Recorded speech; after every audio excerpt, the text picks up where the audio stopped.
믿음을 활성화하라. 믿음은 하나님께 나아가는 문이며 구원과 은혜의 통로입니다. 믿음이 없으면 종교적 행위는 있을 수 있어도 하나님과의 살아있는 교제는 이루어질 수 없습니다. 그런데 문제는 이것입니다. 믿음이 없어서가 아니라 믿음이 작동하지 않아서 삶이 변하지 않는다는 것입니다. 믿음이 있느냐보다 중요한 것은 그 믿음이 활성화되어 있느냐입니다. 많은 그리스도인이 나는 믿음이 있다고 말합니다. 하지만 그 믿음이 삶의 고난 앞에서 혹은 선택의 기로에서 아무런 힘을 발휘하지 못한다면 그것은 잠들어 있는 믿음입니다. 여러분, 평탄하고 형통할 때에는 믿음이 없어도 모든 것이 잘 굴러갑니다. 그러나 문제가 발생하고 자기가 생각하고 기대한 대로 일이 풀리지 않을 때, 그때가 바로 믿음을 발휘해야 할 때입니다. 어떤 분은 압니다. 그러나 저에겐 믿음이 없어요라고 말할지도 모르겠습니다. 그러나 만일 여러분이 신자라면 여러분은 믿음이 없는 자가 아닙니다. 신자라는 말 자체가 믿는 자라는 뜻입니다. 오늘 본문 히브리서 10장 39절에서 히브리서 기자는 우리들을 가리켜 우리는 뒤로 물러가 침륜에 빠질 자가 아니요 믿음을 가진 자라고 말했습니다. 로마서 12장 3절에서도 바울은 내게 주신 은혜로 말미암아 너희 중 각 사람에게 말하노니 마땅히 생각할 그 이상의 생각을 품지 말고 오직 하나님께서 각 사람에게 나눠주신 믿음의 분량대로 지혜롭게 생각하라라고 말했습니다. 바울은 하나님이 우리들 각 사람에게 믿음을 나누어 주셨다고 했습니다. 그러면 묻겠습니다. 여기 각 사람에서 빠진 사람은 몇 명이나 될까요? 한 명도 예외가 없습니다. 각 사람은 모든 사람을 포함합니다. 그러므로 여러분이 신자인 이상 믿음이 없다고 말하지 마십시오. 그것은 사실이 아닙니다. 우리는 모두 믿음을 가지고 있습니다. 한편 어떤 분이 이렇게 물을 것입니다. 그렇다면 왜 나에게 아무런 일도 일어나지 않습니까? 왜냐하면 그는 믿음을 가지고 있지만 그 믿음을 활용하지 않았기 때문입니다. 누가복음 17장 5절부터 6절 말씀입니다. 사도들이 주께 여짜오되 우리에게 믿음을 더하소서 하니 주께서 가라사대 너희에게 겨자씨 한 알만한 믿음이 있었다면 이 뽕나무더러 뿌리가 뽑혀 바다에 심기우라 하였을 것이요 그것이 너희에게 순종하였으리라. 이 말씀의 요점이 무엇인지 아십니까? 우리에게 당장 필요한 것은 더 큰 믿음이 아니라 가지고 있는 믿음을 사용하는 일이라는 것입니다. 현재 우리가 가지고 있는 믿음이 작은 믿음일 수도 있습니다. 그래서 산을 옮기기에는 역부족일 수도 있습니다. 그러나 우리의 믿음이 아무리 겨자씨처럼 작다고 할지라도 그 믿음을 사용하면 적어도 뽕나무 정도는 바다에 던질 수 있습니다. 그리고 이렇게 믿음을 사용하다 보면 우리의 믿음이 더욱 커지고 그래서 결국은 산도 바다에 던질 수 있게 됩니다. 그러므로 진실로 우리에게 당장 필요한 것은 더욱 큰 믿음이 아니라 믿음의 활용입니다. 그런데 믿음을 사용하려면 믿음이 무엇이며 믿음이 어떻게 작용하는지 그리고 믿음을 어떻게 사용해야 하는지를 알아야 합니다. 그래서 저는 오늘 본문 말씀의 기초에서 믿음을 활성화하라는 주제로 말씀을 드리고자 합니다. 여러분, 우리 성도의 믿음은 단지 성경 지식에 대한 동의나 추상적인 관념이 아닙니다. 지적인 동의에 머무는 관념적 믿음, 즉 하나님은 지금도 살아 역사하신다. 예수님은 나의 죄를 대속하신 구세주이시다라는 명제에 고개를 끄덕이는 것만으로는 부족합니다. 많은 성도들이 믿음의 바탕이 되는 말씀의 지식은 풍부합니다. 그러나 삶의 현장에서는 여전히 염려하고 계산하고 움츠러듭니다. 구슬이 서말이라도 깨어야 보배라는 격언이 있듯이 믿음은 적용될 때 능력이 됩니다. 응급한 상황에서 아무리 좋은 약이 탁자 위에 놓여 있어도 먹지 않으면 아무런 도움이 안 됩니다. 말씀도 이와 마찬가지입니다. 적용되지 않은 말씀은 무용지물입니다. 행함과 순종으로 이어질 때 말씀은 생명이 됩니다. 야고보서 2장 17절은 단호하게 말씀합니다. 행함이 없는 믿음은 그 자체가 죽은 것이라. 여러분, 믿음은 하나님의 능력을 움직이게 하는 영적인 에너지입니다. 에너지가 있어야 기계가 움직이듯 믿음이 있어야 하나님의 말씀이 우리 삶에서 작동합니다. 하나님은 전능하신 분이시지만 그 능력이 아무 믿음 없이 자동으로 작동하지는 않습니다.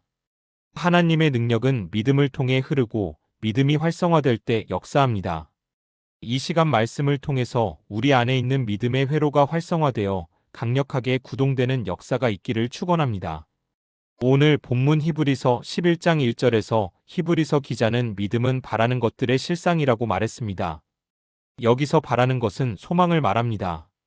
여러분, 믿음은 바라는 것을 얻기 위한 것입니다. 바라는 것이 없으면 믿음은 필요가 없고 작동될 수도 없습니다. 믿음을 가지려면, 그리고 믿음이 역사하는 것을 보려면 먼저 꿈과 소망이 있어야 합니다. 조용기 목사님은 믿음의 법칙이라는 설교에서 여러분이 가진 믿음을 사용하려면 먼저 분명한 믿음의 대상을 마음속에 그릴 수 있어야 합니다. 믿음은 우리가 바라는 것들의 실상입니다. 그러므로 믿음에는 우리가 바라는 목표가 있어야 합니다라고 말했습니다. 믿음은 바라는 것들의 실상이라고 했습니다. 여기 실상이라는 말이 나옵니다. 그러면 실상은 무엇일까요? 실상이란 헬라어로 휘포스타시스라고 하는데 본래는 기초를 뜻하다가 그 의미가 점점 확장되어 객관적 실체, 물체성, 만져서 알 수 있는 것, 보장, 확증 등 여러 의미로 사용됩니다. 한마디로 실상은 우리의 감각으로 접촉될 수 있는 것을 말합니다. 즉 볼 수 있고, 냄새 맡을 수 있고, 맛볼 수 있고, 만질 수 있고, 들을 수 있는 것이 실상입니다. 그러므로 믿음은 바라는 것들의 실상이라는 말은 믿음은 바라는 것들의 오감으로 접촉할 수 있는 실체라는 뜻입니다. 하지만 소망 그 자체에는 실상이 없습니다. 소망에는 우리가 볼 수 있고, 냄새 맡을 수 있고, 맛볼 수 있고, 만질 수 있는 것이 하나도 없습니다. 만일 소망이 이런 것들을 가지고 있다면 믿음은 더 이상 필요하지 않을 것입니다. 그래서 소망은 믿음을 필요로 합니다. 왜냐하면 우리가 소망에 믿음을 더할 때 그 믿음이 소망의 실상을 주기 때문입니다. 다시 말해서 믿음은 소망에게 내가 볼 수 있고, 냄새 맡을 수 있고, 맛볼 수 있고, 들을 수 있고, 만질 수 있는 물체성을 줍니다. 우리가 가진 소망은 마치 꿈과 같습니다. 좋은 꿈을 꾸면 기분이 좋은 것처럼 소망이 우리를 밝고 긍정적으로 생활하도록 만들 수는 있습니다. 그러나 우리의 환경을 변화시키지는 못합니다. 그러므로 전도서 5장 7절 꿈이 많으면 헛된 것이 많고 말이 많아도 그러하니 라는 말씀대로 믿음이 없는 꿈과 소망은 모두 헛것입니다. 하지만 믿음과 결합된 꿈은 결코 헛되지 않습니다. 그것은 반드시 이루어집니다. 그래서 솔로몬도 모든 꿈이 헛되다고는 말하지 않은 것입니다. 여러분의 소망을 이루는 방법이 있습니다. 비결은 여러분의 소망에 믿음을 더하는 것입니다. 성공의 비결은 소망에 믿음을 더하는 데 있습니다. 그러면 소망이 실상이 됩니다. 그런데 오늘날 수많은 그리스도인들의 문제점이 무엇인지 아십니까? 그것은 단지 바라고만 있다는 것입니다. 대다수가 막연히 교회 부흥을 바라고 질병의 치유를 바라고 물질의 복을 바랍니다. 그러나 그렇게 될 것을 마음속에 분명히 믿지는 않습니다. 그래서 아무 일도 일어나지 않는 것입니다. 다시 말하지만 꿈을 현실화하려면 믿음을 가져야 합니다. 교회가 부흥될 것을 믿고 질병이 치유될 것을 믿고 재정의 풍성한 복을 받을 것을 의심 없이 믿어야 합니다. 그래야 소망이 이루어집니다. 그러면 한 가지 여러분께 묻겠습니다. 만일 어떤 사람이 꿈을 가지고 있고 그 꿈이 이루어질 것을 마음에 믿을 경우 그 꿈이 이루어질까요? 안 이루어집니다. 아무리 시간이 지나도 이루어지지 않습니다. 왜냐하면 믿음을 가지고 있는 것과 믿음을 사용하는 것은 다르기 때문입니다. 우리는 믿음을 가지고 있을 뿐 아니라 믿음을 사용해야 합니다. 예를 들겠습니다. 세상에서 우리는 자신이 원하는 것을 돈을 주고서 삽니다. 돈만 있으면 무엇이든지 웬만하면 원하는 것을 가질 수 있습니다. 그런데 영의 세계에서는 돈 대신 믿음입니다. 믿음은 바라는 것들의 실상이라고 했습니다. 그러므로 영의 세계에서는 원하는 것을 가지려면 믿음을 지불해야 합니다. 그런데 주의할 점이 있습니다. 아무리 돈이 많아도 돈을 가지고만 있고 사용하지 않으면 아무것도 얻을 수 없습니다. 영적 지폐요, 수표라 할 수 있는 믿음 역시 마찬가지입니다. 믿음을 통해 바라는 것을 얻으려면 믿음을 가지고만 있지 말고 사용해야 합니다. 그러면 믿음을 사용하는 길은 무엇일까요? 어떻게 하면 우리 믿음을 활성화할 수 있을까요? 첫째로 말씀을 섭취하십시오. 로마서 10장 17절 말씀입니다. 믿음은 들음에서 나며 들음은 그리스도의 말씀으로 말미암았느니라. 컴퓨터에 데이터를 입력해야 결과 값이 나오듯 우리 영혼에 하나님의 말씀이 채워져야 믿음이 생성됩니다. 주일 하루 30분 설교를 듣는 것으로는 부족합니다. 매일 하나님의 약속을 읽고 읊조리십시오. 둘째로 우리는 선포와 명령을 함으로 믿음을 사용할 수 있습니다. 마가복음 11장 23절 말씀입니다. 내가 진실로 너희에게 이르노니 누구든지 이 산더러 들리어 바다에 던지우라 하며 그 말하는 것이 이를 줄 믿고 마음에 의심치 아니하면 그대로 되리라. 여기서 우리가 주목해야 할 점은 기도보다도 명령이 먼저 나온다는 것입니다. 이것은 그만큼 믿음의 사용에 있어서 명령이 차지하는 비중이 크다는 것을 말해줍니다. 믿음을 통해 결과를 얻어내기 위해 무엇보다도 중요한 것은 명령을 내리는 일입니다. 우리는 산을 향하여 명령해야 합니다. 즉 문제를 향해 명령을 내려야 합니다.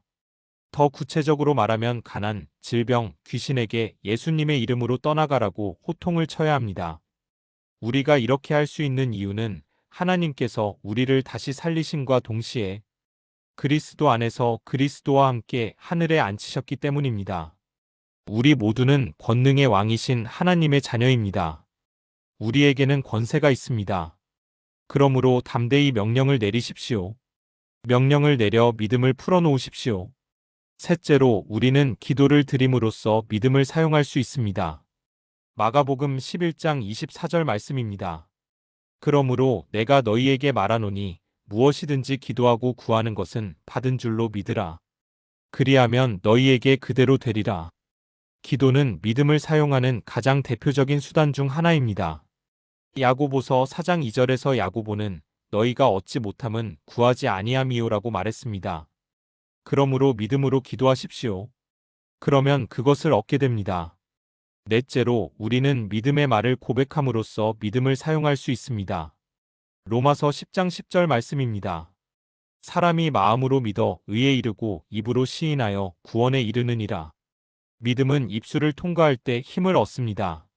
믿음의 고백은 주문이 아니라 하나님 말씀에 대한 신뢰의 선언입니다. 입술의 고백은 생각을 지배하고 감정을 움직이며 행동을 결정합니다.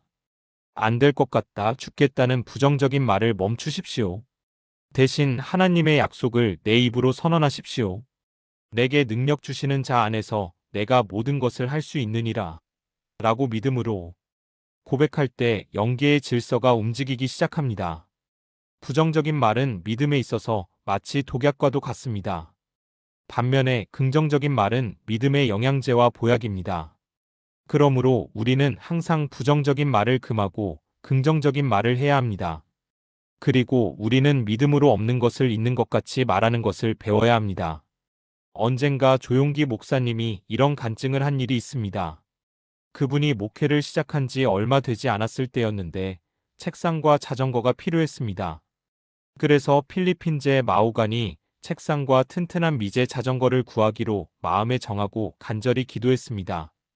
기도하는데 믿음이 뱃속에서부터 솟아나는 게 느껴졌습니다. 기쁨으로 몸이 떨렸습니다.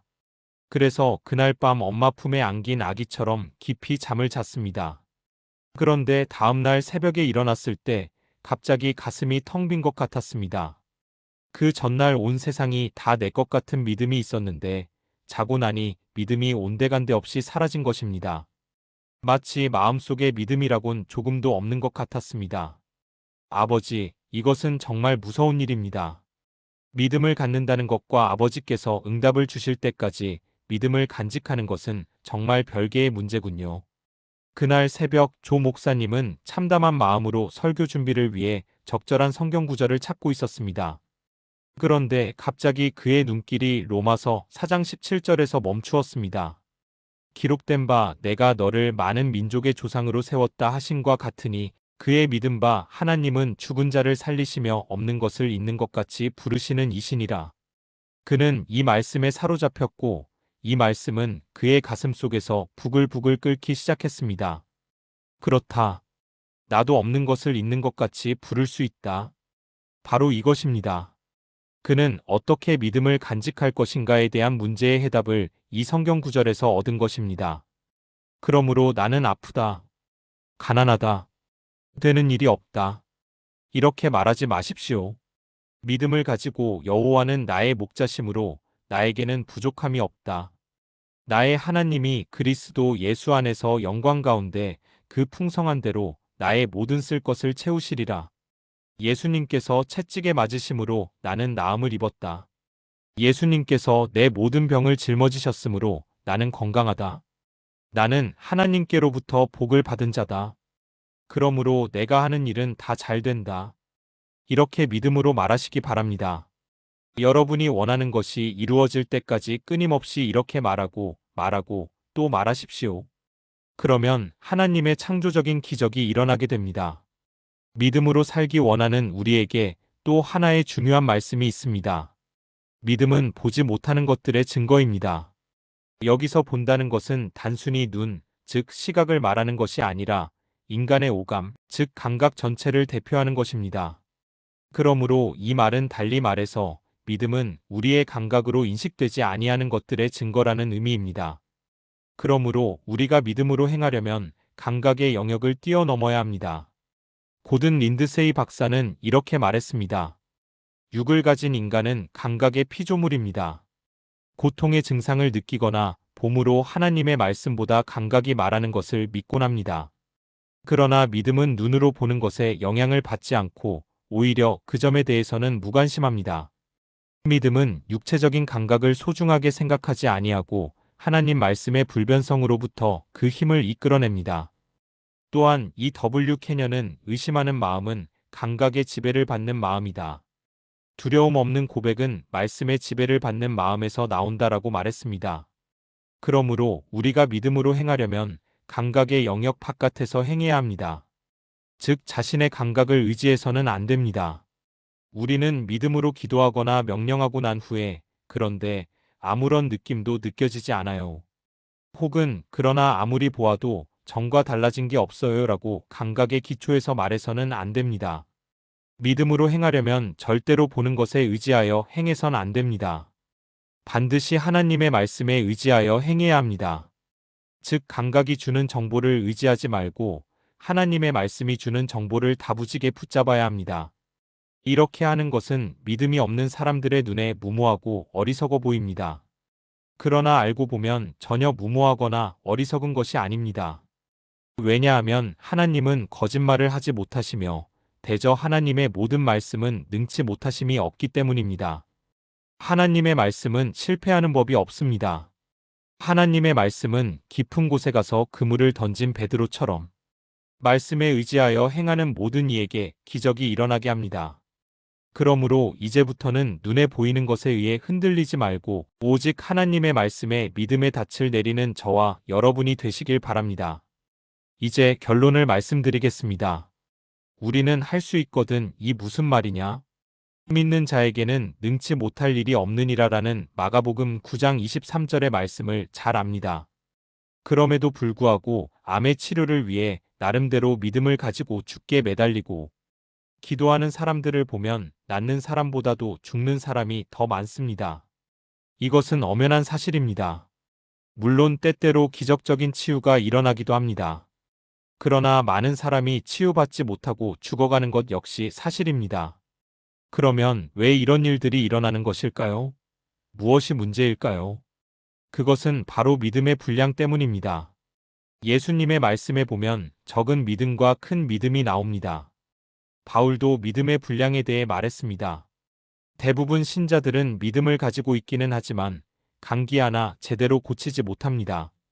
왜냐하면 감기약만 복용할 줄 알았지 믿음을 사용한 일이 없기 때문입니다. 어떤 사람은 믿음을 사용하여 감기 정도는 고칠 수 있지만 암을 고칠 수는 없습니다. 그러면 왜 그럴까요? 그것은 그의 믿음의 분량이 감기를 고칠 수 있는 분량은 되지만 암을 고칠 수 있는 분량에는 미치지 못하기 때문입니다. 그러나 낙심할 필요는 없습니다. 감기를 고칠 수 있는 믿음이 있으면 그 믿음을 계속 사용하십시오. 그리고 당장 암을 고치려고 하지 말고 그보다 약간 더 심한 병의 치유를 위해 기도하십시오. 이렇게 계속 믿음을 사용해 가십시오. 그러면 믿음이 계속 자라납니다. 그래서 결국 암도 고칠 수 있는 믿음이 됩니다. 여러분, 왜 하나님이 사용하는 세계적인 신유 사역자들은 암을 비롯하여 각종 불치의 병자들을 고치는데 일반적으로 교회들에서는 암 환자를 위해 기도할 때 10중 8구 죽는지 아십니까? 물론 여기에는 신유의 은사, 성령의 기름 부음 등 여러 가지 요인이 있지만 그중 하나는 그들은 계속적인 믿음의 사용을 통해 믿음을 키워왔는 데에 비해 일반적으로 교회의 목사들이나 성도들은 믿음을 가지고는 있으나 평소에는 거의 사용하지 않다가 비상사태 때에만 한두 번 사용하기 때문입니다. 그렇기 때문에 일반적으로 목사들과 성도들의 믿음은 어리고 빈약한 것입니다. 그러므로 어린아이가 바위를 들 수 없는 것처럼 그런 믿음으로 암이 치유되지 않는 것은 당연한 결과입니다. 여러분, 믿음은 삶의 방식이 되어야 합니다. 그러므로 우리는 믿음을 비상시에만 사용하지 말고 평소 생활화해야 합니다.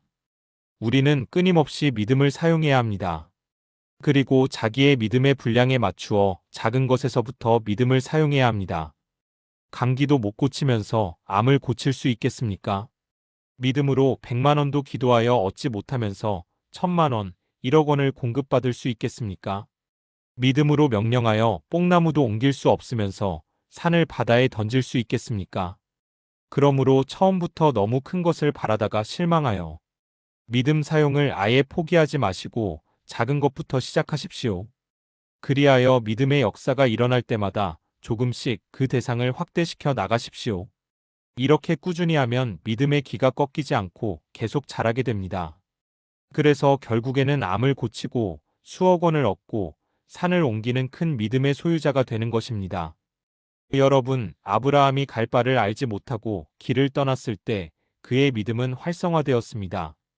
요단강 물은 제사장들의 발이 물에 닿았을 때 갈라졌습니다. 가만히 서서 물이 갈라지길 기다리는 것은 믿음이 아닙니다. 발을 내딛는 것, 그것이 활성화의 핵심입니다. 기도하겠습니다. 사랑의 하나님, 우리 안에 주신 고귀한 믿음을 그동안 방치했음을 회개합니다.